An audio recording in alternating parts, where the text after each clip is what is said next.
Bienvenidos otra vez y para una especie de introducción, lo que me gustaría decir es que la estadística es una disciplina que este, parece distante de nosotros, de nuestra vida cotidiana, pero en realidad no. A mi juicio, la estadística es una especie de sistematización de procesamientos de información que nosotros hacemos en la vida cotidiana. En nuestra vida cotidiana, ahí en el seminario, en la universidad, en aula, en nuestra casa, nosotros procesamos muchísima información. Es decir, es una de las, el Homo sapiens, el ser humano, tiene una capacidad impresionante de procesamiento de información. Lo hacemos permanentemente, o sea, capturamos información, focalizamos lo que nos interesa, capturamos información, procesamos información, tomamos decisiones, etcétera. Predecimos permanentemente, tratamos de predecir permanentemente, va a llover, va a hacer calor, va a venir, no va a venir, vamos a hacer, no vamos a hacer.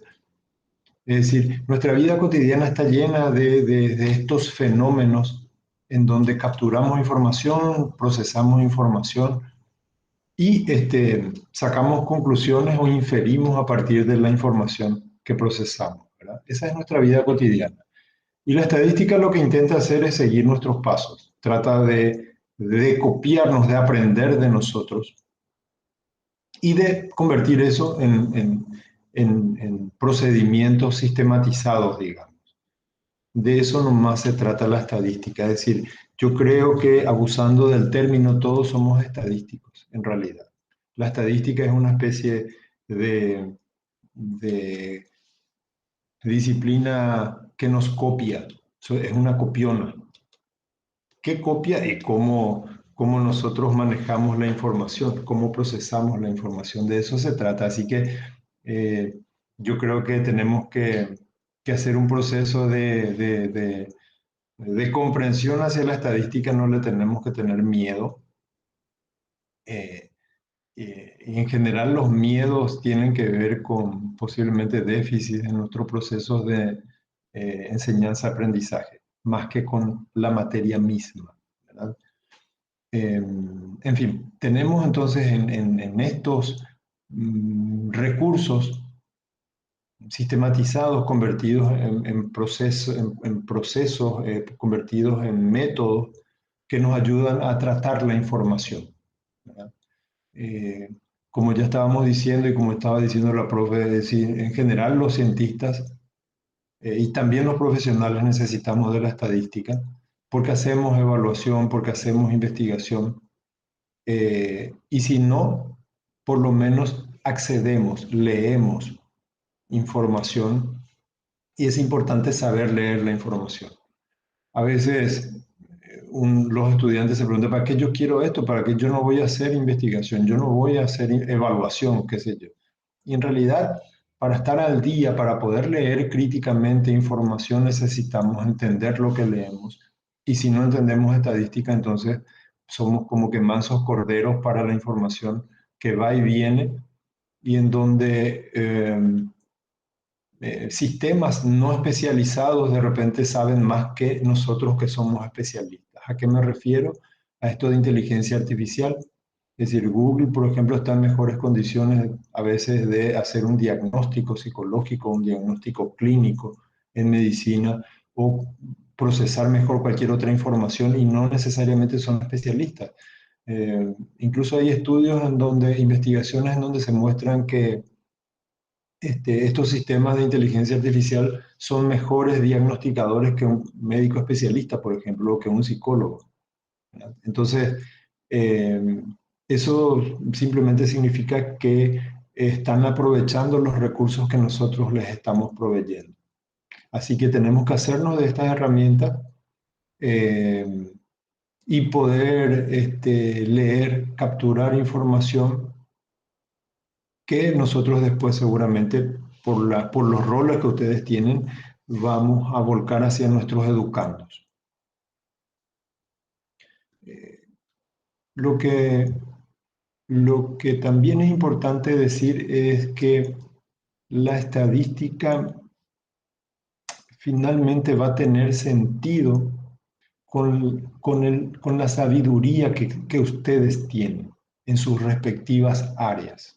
¿Sí? La estadística es una herramienta. En sí, anda rengueando, pero con la sabiduría, con la experiencia que ustedes tienen, es que se completa, es que ahí tiene sentido. ¿Sí?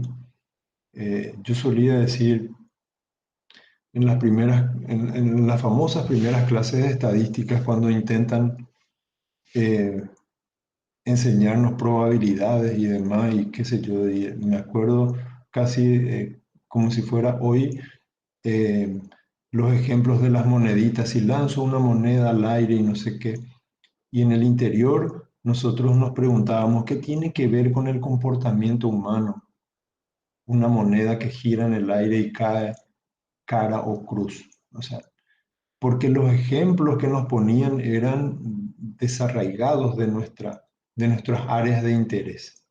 ¿Sí? Entonces, y en realidad eso nos enseña que la estadística cobra sentido con nuestra experticia, con nuestro saber.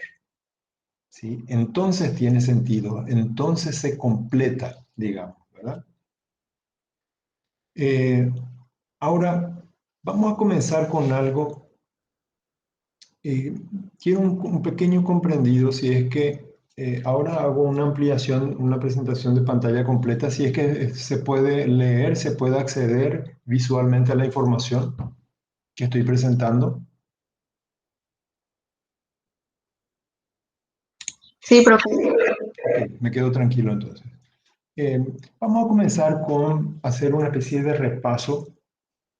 En la historia en la historia de las ciencias hubo una gran trifulca cuando eh, con los rigores de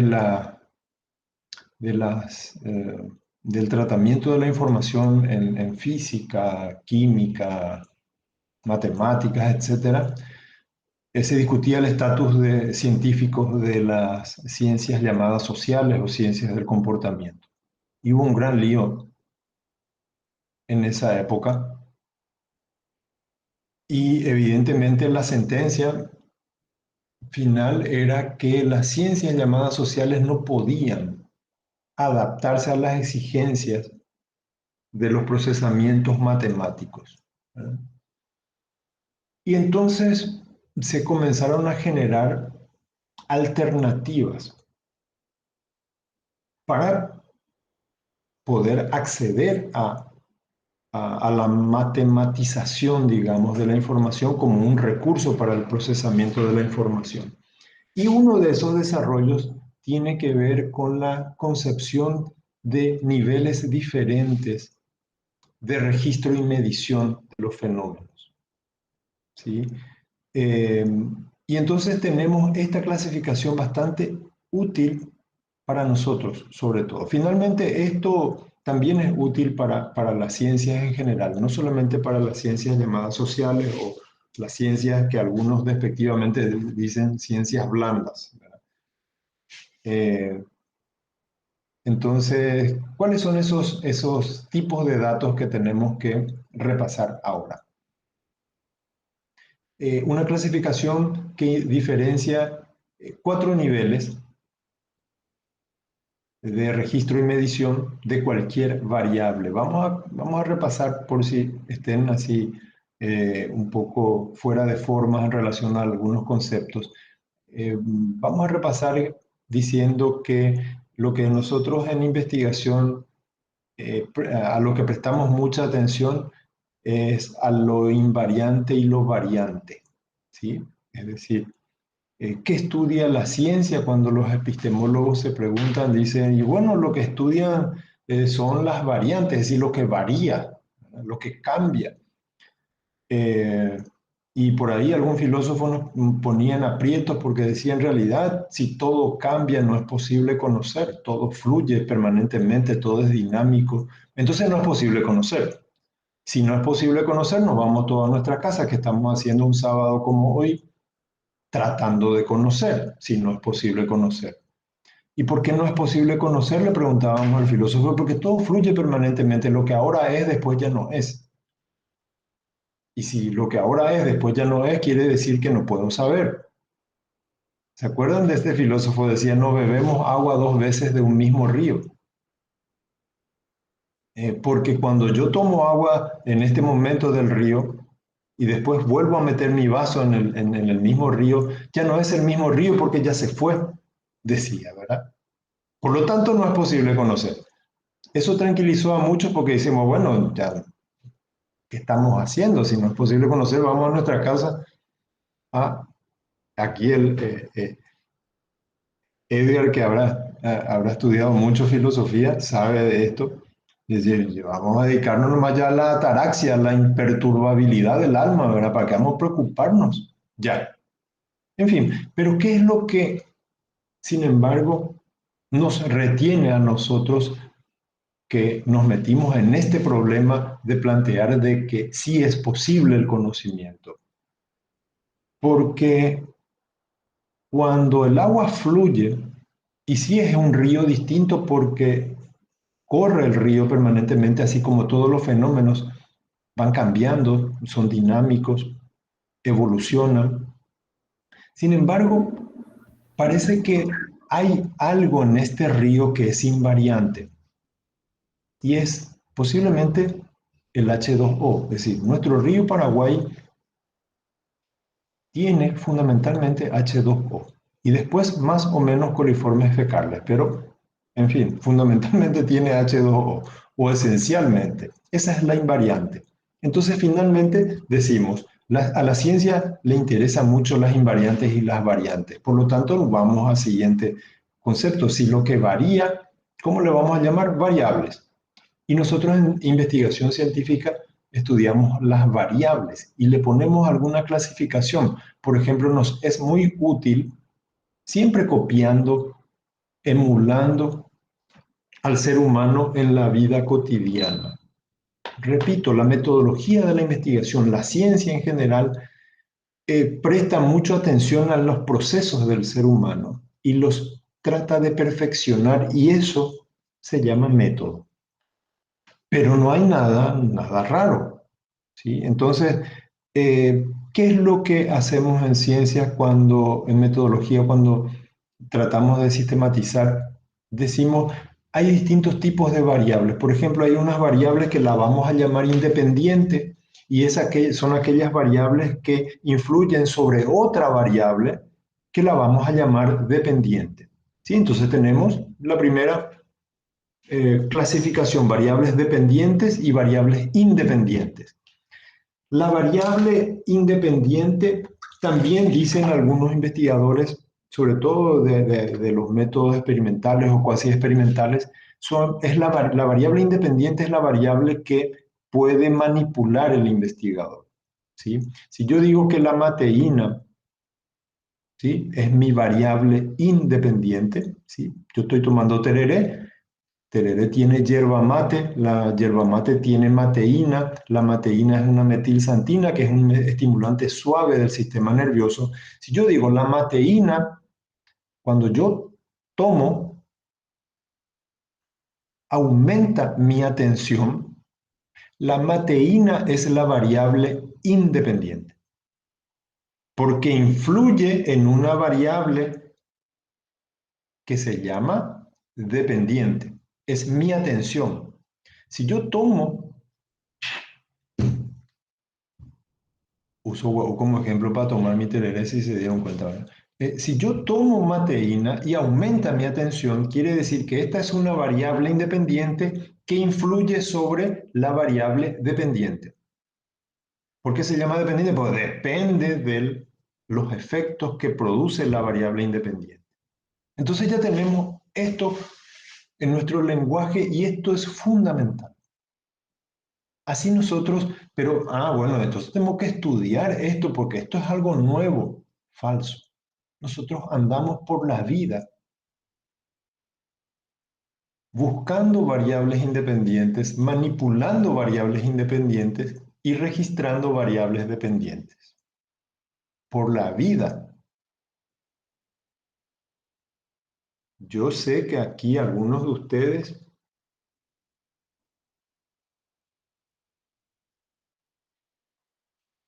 dijo alguna vez, yo les escuché a alguien de aquí del grupo decir, yo le hago feliz a mi pareja. Yo le escuché a uno de ustedes decir esto. ¿Y qué significa? Que esa persona que dijo eso se cree variable independiente. Cree que tiene efectos sobre el comportamiento de su pareja. ¿Cuál es la variable dependiente? La felicidad o infelicidad de su pareja. Esa es la variable independiente. Entonces, a veces uno anda por la vida creyendo que es variable independiente, ¿verdad? Nosotros los profes, ustedes son profes también, nosotros andamos por la vida creyendo que somos variable independiente. Creemos que enseñamos. Cuando Paulo Freire nos escucha, dice, es ingenuo, no es posible enseñar, dice Paulo Freire, solo es posible aprender. Entonces, pero nosotros vamos felices por la vida porque creemos que enseñamos, ¿verdad? Entonces somos variable independiente. Y si nuestros alumnos y alumnas aprenden, el aprendizaje que se produce en ellos es la variable dependiente.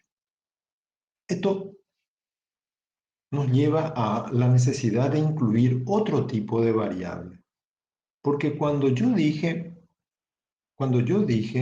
yo hago feliz a mi pareja, ustedes, yo los he visto desde acá, porque esta cámara que yo uso es bidireccional. Yo los he visto sonreír. Cuando yo dije, yo hago feliz a mi pareja, ustedes sonrieron y dije, no sé, hay que ver, ¿verdad? ¿Por qué? Porque ustedes tienen en la cabeza, ustedes son investigadores, más allá de la formación que tengan, son investigadores innatos. Porque cuando yo dije yo hago feliz a mi pareja, ustedes se preguntaron, ¿será que es esa variable independiente la que hace feliz a la pareja o es otra cosa? Cuando ustedes se preguntaron eso, incluyeron el concepto de variable extraña. Las variables extrañas son esas que están por ahí, que aparentan variable independiente y por lo tanto nos confunden. La variable extraña introduce un fenómeno en la investigación que se llama confusión, efecto de confusión. Yo creo que yo la hago feliz a mi pareja. Había sido que mi pareja es feliz por otros motivos. No sé, tengo que investigar cuáles, ¿verdad? Pero había sido que mi pareja es nomás luego feliz. Pero sin embargo yo me atribuyo, atribución se llama, cuando la atribución es la explicación causal que yo les doy a los fenómenos. Sí, ese jugador de fútbol que entra a la cancha, así entra, toca el pasto, hace en el nombre del Padre y mete un gol, ¿qué va a pensar? Y que metió el gol porque se santiguó. ¿Verdad? Se llama atribución. Entonces nosotros vamos atribuyendo causas en nuestra vida cotidiana. En la metodología, ¿qué es lo que tratamos de hacer? De proponer un método, unos pasos que mejore ese nuestro tratamiento de la información. Y entonces tenemos las variables, identificamos estos tipos de variables y estas variables pueden tener distintos niveles, digamos, de registro y medición. El nivel más básico es el nivel nominal, ¿sí?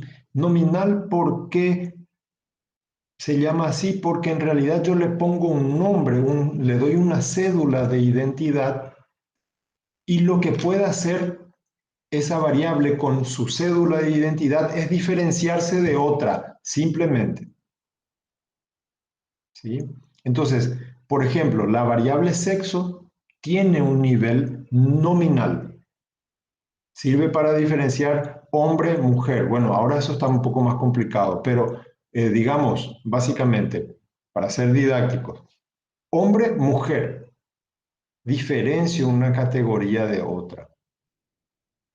Pero, por ejemplo, acá tenemos,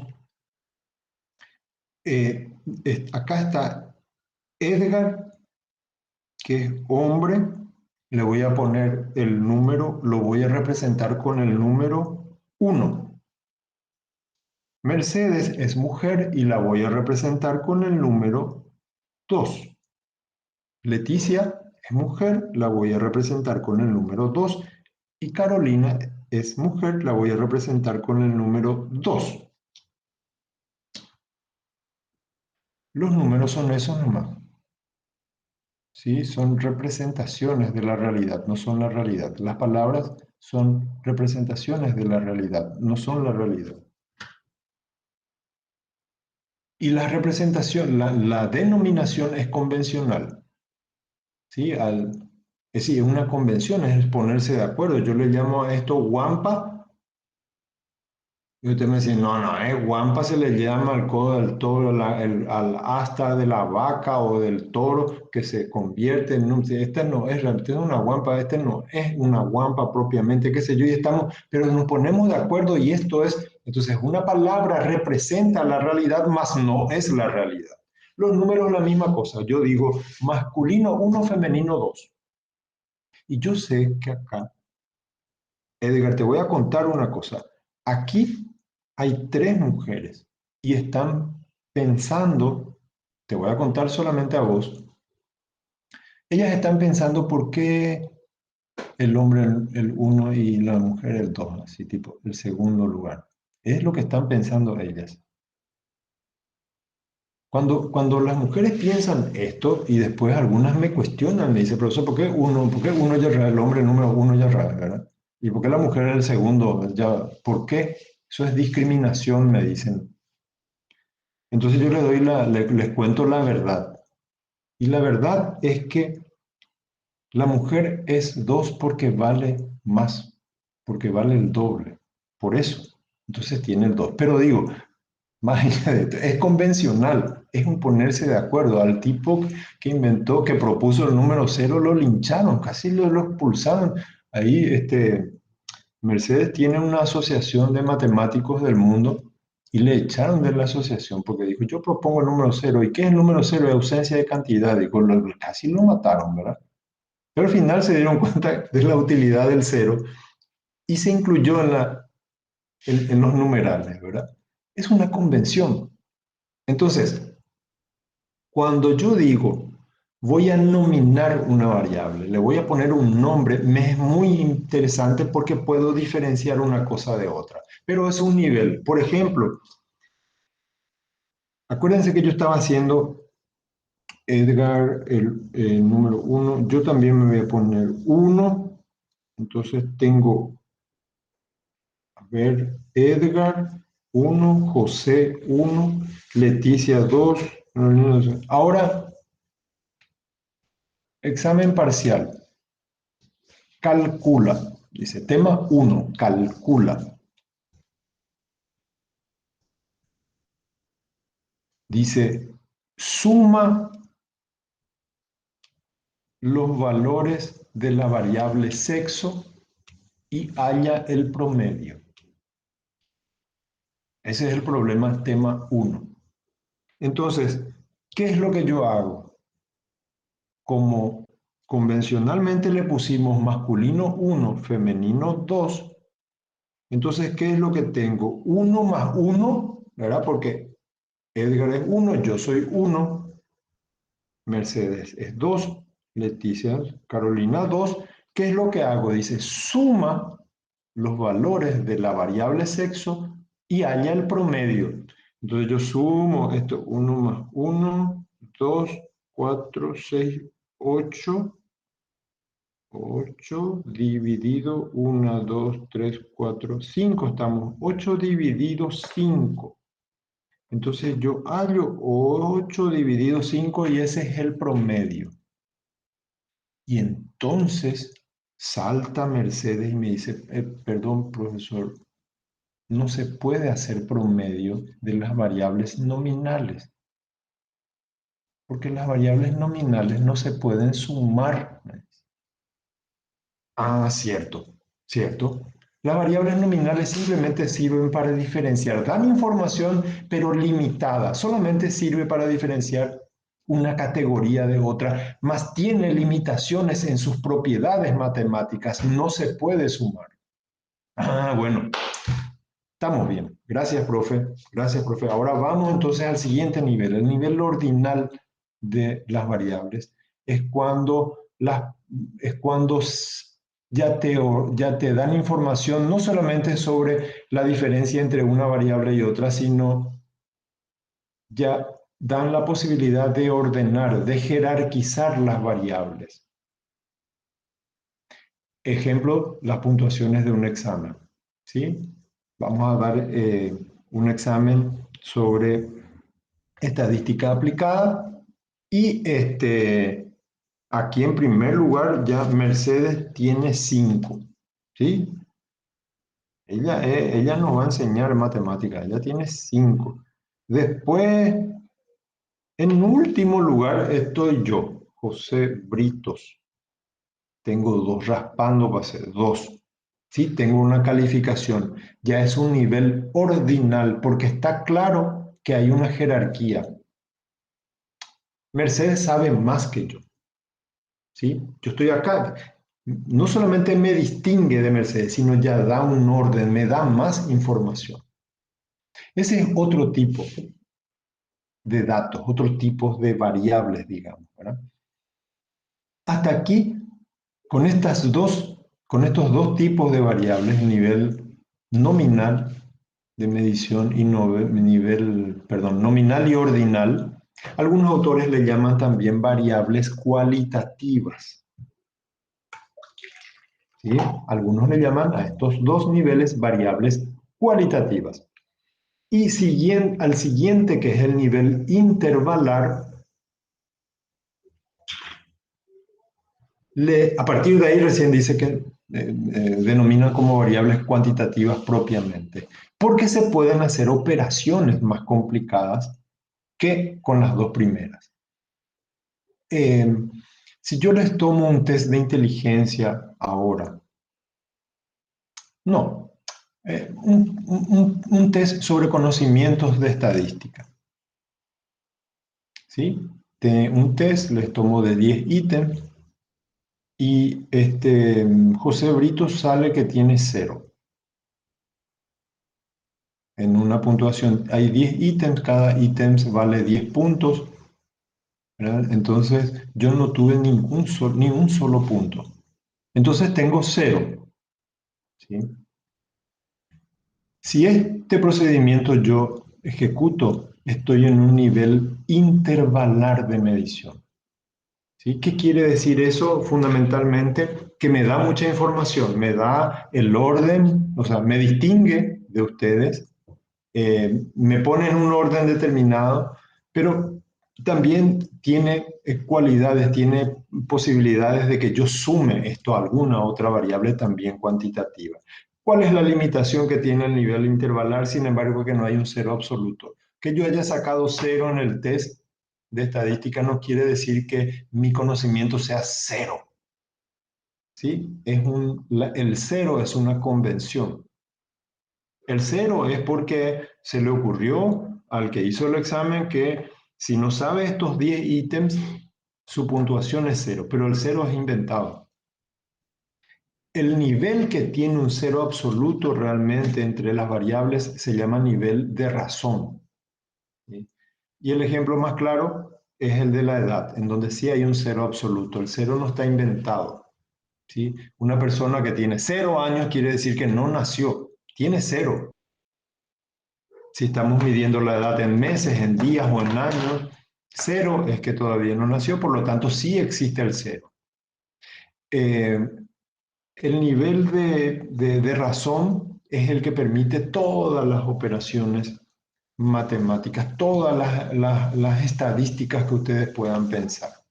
¿Sí? Hay otras condiciones que después vamos a ver que son necesarias para ciertos cálculos estadísticos, pero fundamentalmente con un nivel de razón puedo hacer todos los cálculos matemáticos, estadísticos que quiera. Y acá hago un paréntesis muy importante. A lo largo de la historia de las ciencias sociales, el comportamiento,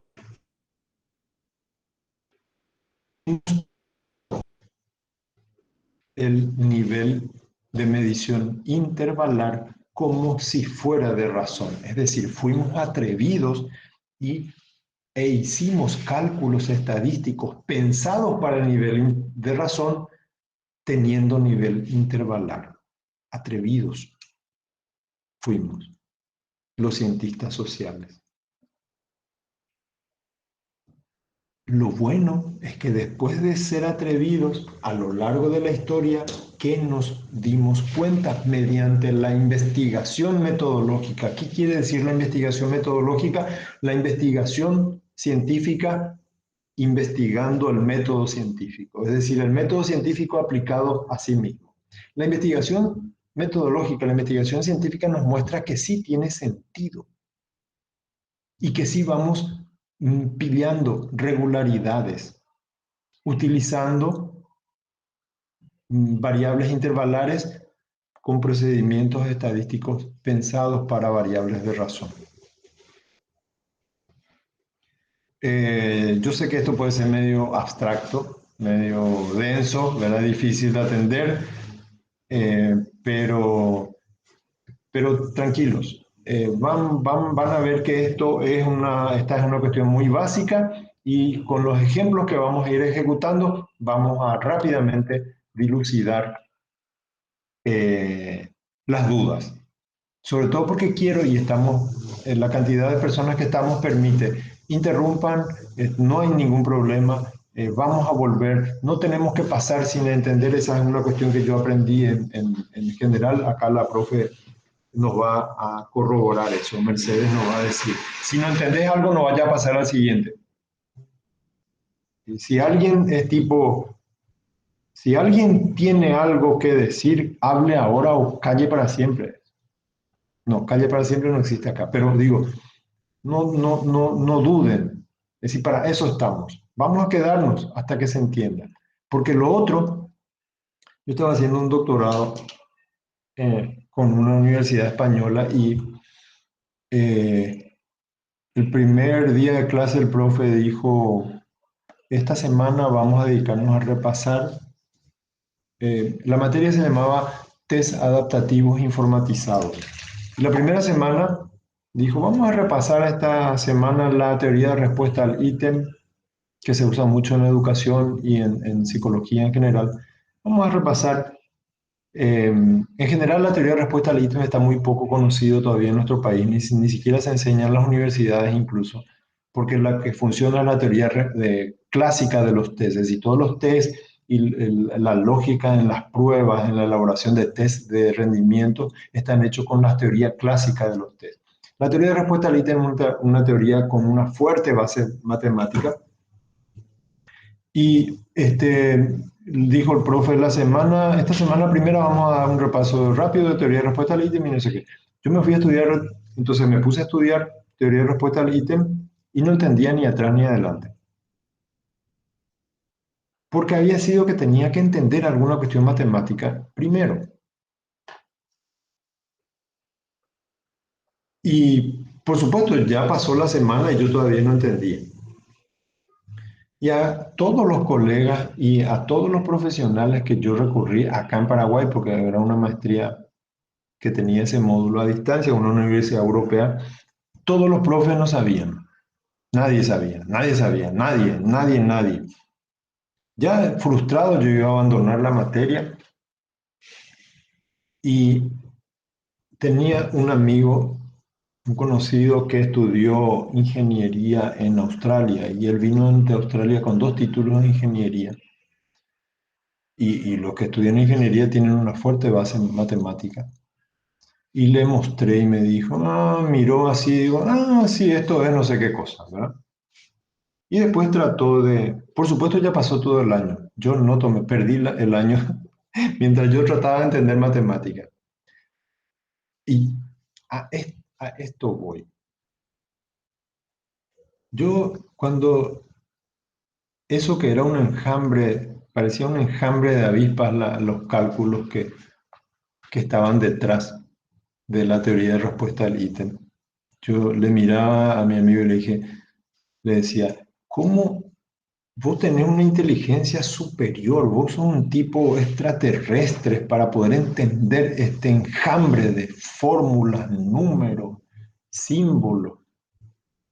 Me dijo, te voy a decir una cosa, y esto es lo que les digo a los que por ahí están preocupados. Me dijo, te voy a decir una cosa. Cuando yo fui a Australia, en primer lugar tenía que entender todo el mundo en inglés, todo el mundo de las matemáticas en inglés. No solamente era un problema de matemática, era un problema del idioma, no, era en español.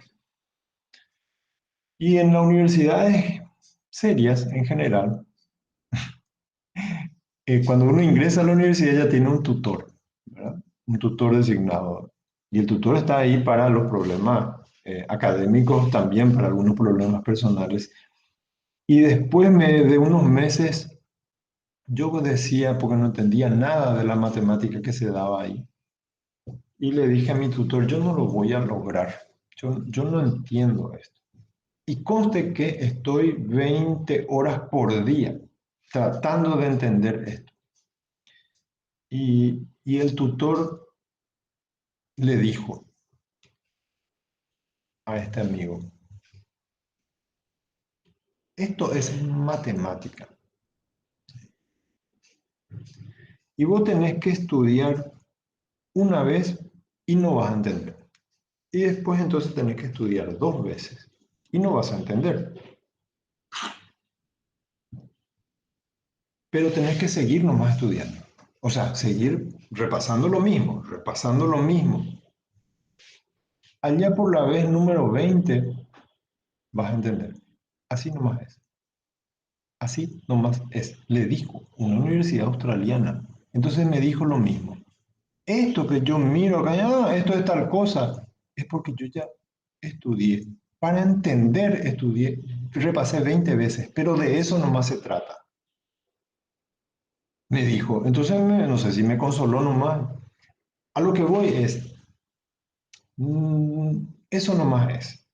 ¿Sí? Si hay alguna cosa que está un poco difícil o es cuestión de volver nomás y repasar y repasar y repetir y repetir. No se cansen, no se cansen de preguntar, no se cansen de dudar, ¿sí? Y no tenemos que pasar sin entender, porque ahí ya nos encontramos con el siguiente nivel más complicado y entonces eso es desalentador. Ok, ¿cuál es la ruta? Hice un cambio de diapositiva. No sé si se ve, tengo un título que dice la ruta estadística. ¿Se puede leer? No, No, profe. profesor. Eso suele ocurrir cuando, Ahora sí.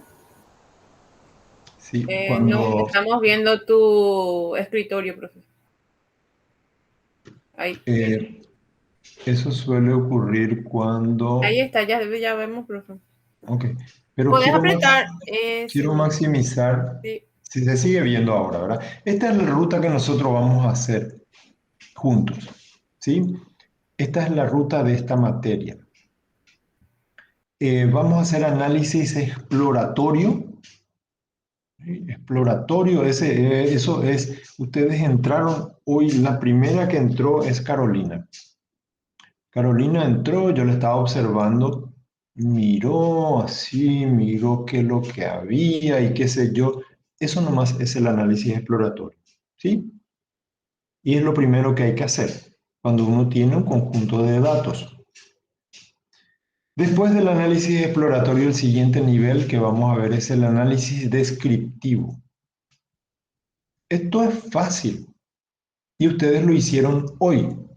Hoy ustedes hicieron un análisis exploratorio, vieron a ver dónde yo puse mi diapositiva, así que cuántos elementos había aquí, cuántas personas estábamos, cómo nos distribuíamos en la pantalla del monitor que ustedes tienen. Ustedes hicieron un análisis exploratorio y después comenzaron a hacer un análisis descriptivo. Dijeron, estamos a ver cuántos, hay dos hombres, hay tres mujeres, uno de los hombres es el profesor, se nota luego por su edad, dijeron, es decir, ¿qué estuvieron haciendo ustedes? Un análisis descriptivo. Y después fueron más allá. Nosotros vamos a hacer un análisis descriptivo, vamos a ver lo que es un análisis descriptivo, pero apoyado en informática. ¿Sí? Nosotros vamos a apretar teclas, botones, y la máquina va a trabajar en vez de nosotros, así que no se preocupen. Y después ya hicieron ustedes también análisis de correlación. ¿Qué quiere decir correlación? Cada vez que el profesor duda de algo, cuando él se calla un rato, toma un tereré. Hay una relación, parece, entre sus dudas sobre estadísticas y la ingesta de tereré. ¿Sí? Ustedes hicieron un análisis de correlación. ¿Okay? Vamos a ver cómo ustedes hacen esto en la vida cotidiana, no se preocupen. Y después vamos a ver, seguro, no sé si vamos a ver, pero vamos a mostrar así brevemente qué es el análisis de regresión, que tiene mucho que ver con la correlación, y después finalmente vamos a terminar con las comparaciones. No vamos a llegar por las pretensiones que tiene este curso de los análisis multivariados, pero sí vamos a hacer comparaciones, que son cálculos que se hacen muy frecuentemente en estadísticas y en el trabajo que ustedes hacen. Perdón por el ruido que hay, se está cortando el pasto de mi jardín justo en este momento, así que hay un ruido perturbador en el fondo, por favor, discúlpenme. Esa es la ruta que vamos a seguir. ¿Qué quiero hacer y dejar un poco como tarea? La próxima clase vamos a ver lo que tiene que ver con la validez de la medición y la validez de la investigación, porque nos va a dar la lógica de la estadística que vamos a estudiar. Vamos a ver todo eso. Vamos a ver lo que tiene que ver con población y muestra. Vamos a estudiar los tipos de muestreos que hay, etc. Pero todo eso nosotros lo vamos a hacer fácil, porque vamos a usar un programa, que es el programa que yo quiero que bajen y tengan listos para la próxima vez. El programa es de dominio público, es decir, es un programa gratuito ofrecido por la Unión Europea y el Consejo de Sanidad de la Junta de Galicia de España. El programa se llama EPIDAD, es un programa livianito, es un programa seguro, no se preocupen, no, si van hasta el sitio oficial de EPIDAD, es un sitio seguro, el programa es livianito, no va a sobrecargar el sistema de ustedes, es muy, muy liviano, es más, no se instala, ustedes le van a dar doble clic, yo les voy a enseñar cómo se usa, le van a dar doble clic, el programa se abre, usan, cierran y el programa es un archivito mucho más chico que cualquier archivo que ustedes tienen. Así que lo que quiero es que tengan listo este programa bajado para la próxima. Se llama EPIDAD. Ustedes ponen EPIDAD. Creo que la versión última, si ustedes me tienen alguna paciencia, voy a intentar entrar a la página ahora para mostrarles. Voy a dejar de compartir por un segundo. Voy a entrar a la página. La versión que creo que está en 4.2. 4.2 es la última. Y hay alguien ya lo hizo. Instalar, le pongo qué sé yo y me va a llevar seguramente al sitio oficial. Es un programa, a ver, aquí está. Ya comparto enseguida la pantalla con ustedes para mostrarles qué estoy haciendo. Acá está, la versión 4.2 les va a pedir, el sistema les va a pedir un correo electrónico y el nombre de ustedes, y creo que después le pregunta a qué se dedican. Pueden poner simplemente ustedes el sitio de trabajo o la universidad donde están, el ISEF donde están estudiando, y ya está. después les permite, cuando le dan a aceptar, les permiten descargar el programa. El programa se va a descargar el programa se va a descargar posiblemente en una carpeta que se llama descargas o en el disco C, en la raíz, qué sé yo. Ese programa, el EPIDAT lo pueden dejar en ese mismo lugar, ¿sí? O lo pueden llevar a la carpeta que ustedes quieran, porque en realidad no se instala, ¿sí? Entonces, cada vez que ustedes lo van a usar, le van a dar doble clic y él se despliega sin ningún problema, sin mayor. Ese programa yo quiero que ustedes lo tengan listos, entonces en la próxima clase vamos a trabajar para mostrarles cómo funciona. Es un programa además muy didáctico porque tiene unos tutoriales ahí muy interesantes. Y van a ver cómo lo que antes en mi época, cuando íbamos a hacer investigación y teníamos que tomar muestras, nosotros teníamos que contratar estadísticos. Habían dos ingenieros, no eran ni muestristas, simplemente que estudiaron, saben matemática y comenzaron a explorar el área. Eran dos ingenieros, uno era el ingeniero Díaz Benza, que, que, que es el que calculaba los tamaños muestrales, etcétera, y el otro era el ingeniero Parodi. Este, y eran los dos guruses de los muestreos. Entonces uno iba a hacer una investigación y calcular un muestreo y tenía que concurrir con... Ahora nosotros tenemos EPIDAT gratis y podemos hacer cálculos de muestras, incluso a partir solamente de entender el concepto de lo que necesitamos. Así que les aliento a que bajen ese programa, lo tengan disponible y van a ver que es una herramienta sumamente útil y fácil de usar. Así que de eso vamos a encargarnos en las próximas clases. Y hasta que aprendan, no se vayan a preocupar. Bueno, me quiero callar yo por un rato para ver qué preguntas o aportes tienen en relación a esto que vimos hasta aquí.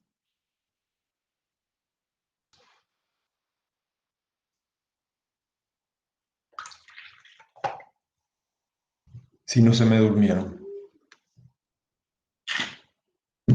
Yo estoy callada, profe, porque es un susto y una corrida para mí. ¿Qué parte te asustó? Vos sabés qué hay que Para hacer mí cuando... esto es súper nuevo. Es la misma cosa que ahora la virtualidad y esto, pero la virtualidad ya estoy estudiando computación, pero esto de Sí. estadística, no sé si es igual a cuando nosotros hacemos nuestro RCA, si nosotros contamos la cantidad de niños varones, si es igual a eso. ¿Sabes Y qué? Te voy a por decir, ejemplo, le ponemos Leticia, sí. te voy a decir una cosa, es más fácil que eso, porque vos contás, ahora vamos a hacer que la máquina cuente. ¿Me entendés lo que te decía? Esto es más fácil todavía. Porque yo, por ejemplo, más o menos estoy relacionando con eso, con todos mis documentos de la escuela y estoy diciendo, entonces más o menos es así, esta variable, es esto, en mi cabeza está trabajando a 2000 por hora, no es lo a 1000. Estoy haciendo relación con eso. ¿Hay alguna cosa que te quedó confusa de lo que hablamos? Acá yo anoté algo. Por ejemplo, esto de el análisis exploratorio, eso de análisis exploratorio y descriptivo. Es más bien, ¿cómo, profe? A ver, sos muy avanzada, tu pregunta es muy avanzada. Análisis, pues vos, por ejemplo, juntaste datos, vos tenés las calificaciones de tus alumnos del año, durante la pandemia, por ejemplo, Y hacemos eso, 2019 sí. y 2020. Tenés toda en tu planilla, ¿verdad? Es que Sí. papel, todas sus calificaciones. Y tenés al lado los datos, el nombre de tu alumno, si su sexo y su edad, por ejemplo. Mm. ¿Ok?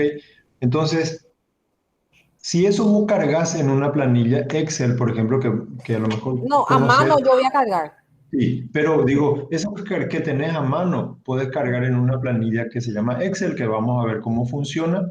Ujú. Vas a cargar todos esos datos, fulano de tal, así, Leticia, alumna Leticia Encina, edad tanto, calificación, materia tal, calificación tal. Cargas todito en una planilla y lo primero que uno hace o quiere saber es si esa información tiene algún, voy a hablar mal, tiene algún molde, tiene alguna forma, ¿verdad?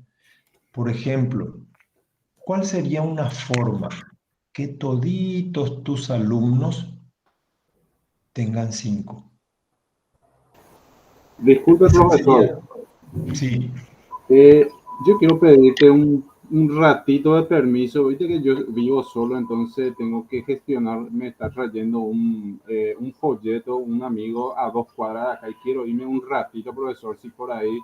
Edgar, no hay ningún problema. Acordate que la clase está grabada. A lo mejor cuando venís ya nosotros nos despedimos, pero no te preocupes que esto queda registrado. Yo cuando baja todo el archivo les envío el enlace y ustedes pueden repasar cuantas veces quieran. Dale, profesor, Eh, gracias. Solamente ok, quiero avisarte, ¿verdad? Si por ahí me hablas y no te hablo, pues, es justamente por respeto y a la compañera también.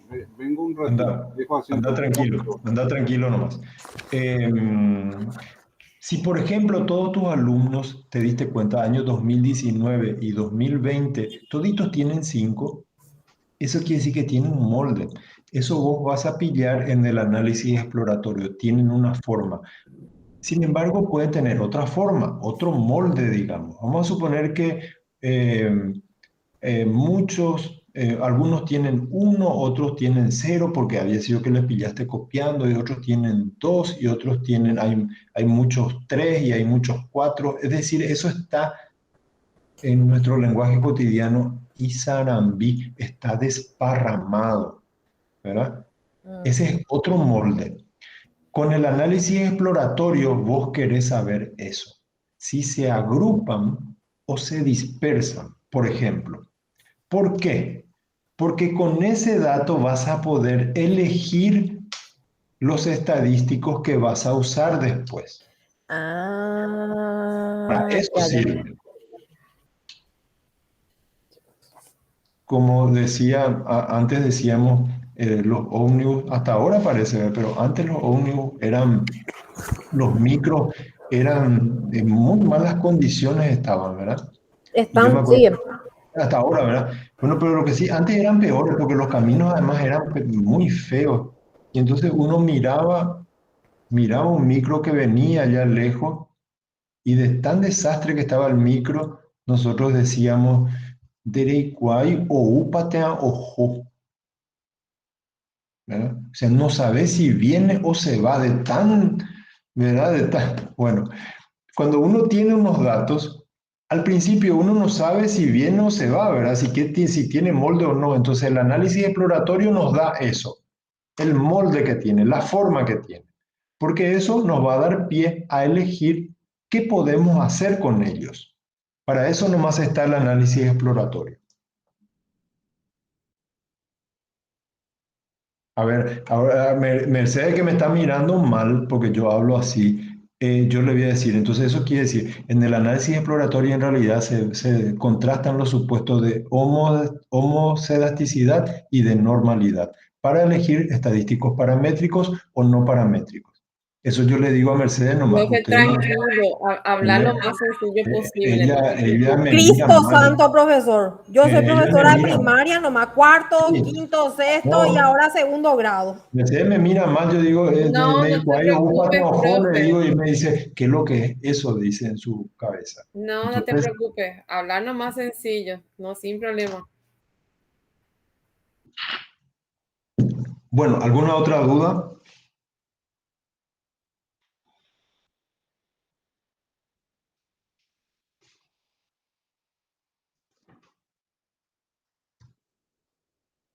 Profe, en realidad yo no tengo duda, pero sí me gustaría, yo estaba mirando la malla de los contenidos y los programas.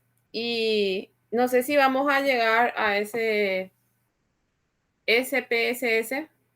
Sí. No sé si vamos a llegar a eso y si no llegamos, sí me gustaría, al menos personalmente, preguntarte algunas cosas, pues yo lo llegué a usar, me complicó un poquitito en algún momento, es bastante complicado porque de acuerdo en el lugar donde estás es abierto, ¿verdad? Pero eso yo quiero saber si se modificó, Me interesa mucho ese programa porque me costó.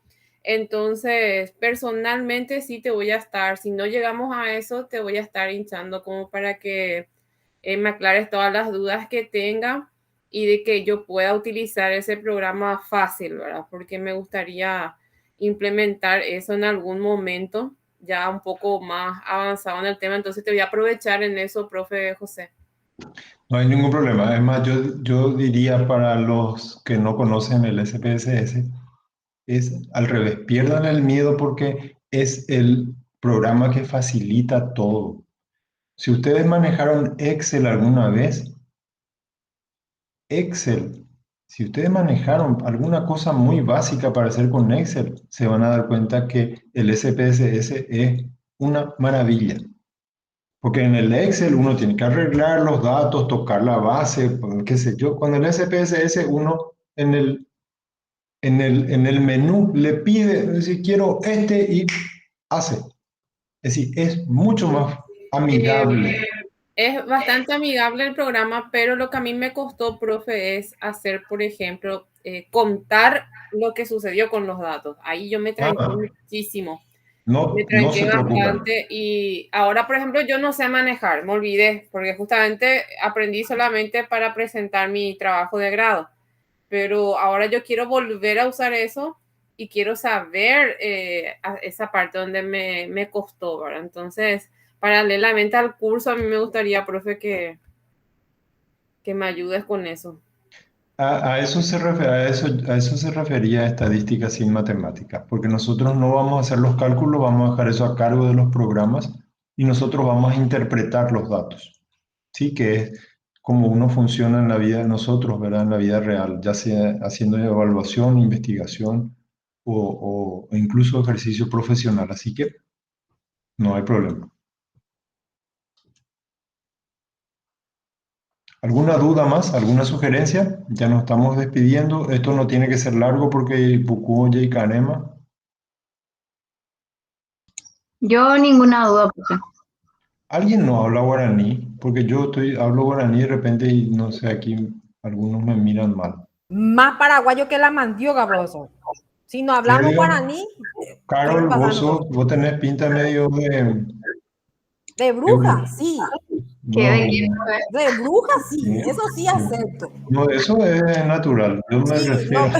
No, Esa bruja, característica sí. natural de una mujer, Leti. sí, esa es una cualidad femenina. Y yo ya, como entonces, no sé si, cómo le voy a decir, pero yo soy mucho más.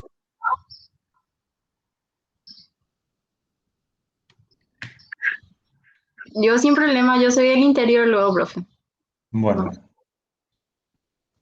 Si no hay dudas, nos despedimos. Si tienen, escríbanme al WhatsApp si tienen inconvenientes para bajar o algo así.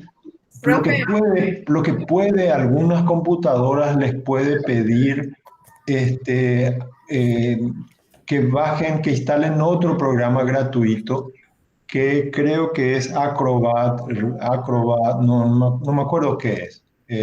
Pero en ese caso, si les pide otro programa, cuando van a ejecutar el Epidat, bajen porque es un programa oficial de Microsoft, o sea, no es ninguna amenaza, digamos, es gratuito también.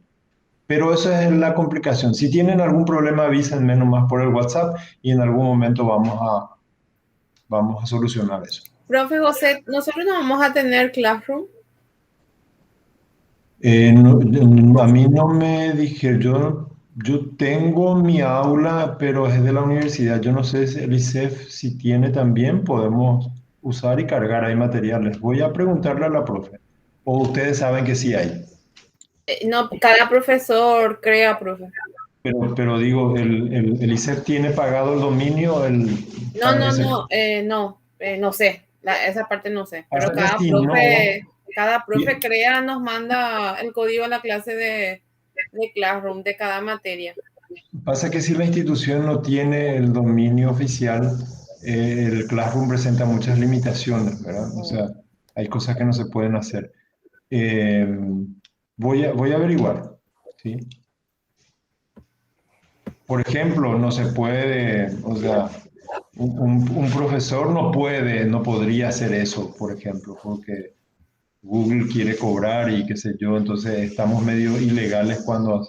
Pero voy a averiguar a ver si el ISEF tiene el dominio contratado, ¿verdad? La Universidad Católica tiene, yo tengo ahí mi acceso y tiene todos los recursos desplegados.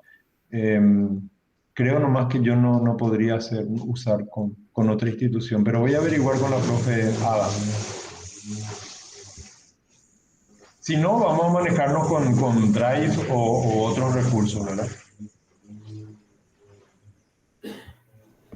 Ok, quedamos por hoy por aquí y escriban cualquier cosa, cualquier dificultad que tengan en relación a los programas o los materiales. ¿Está bien? Dale, profe, Muchísimas gracias. gracias, profesor. Un gusto. Bueno, un gusto conocerlos. Nos vemos la Saludos. tarde, chicas. Dale. Chao, chao.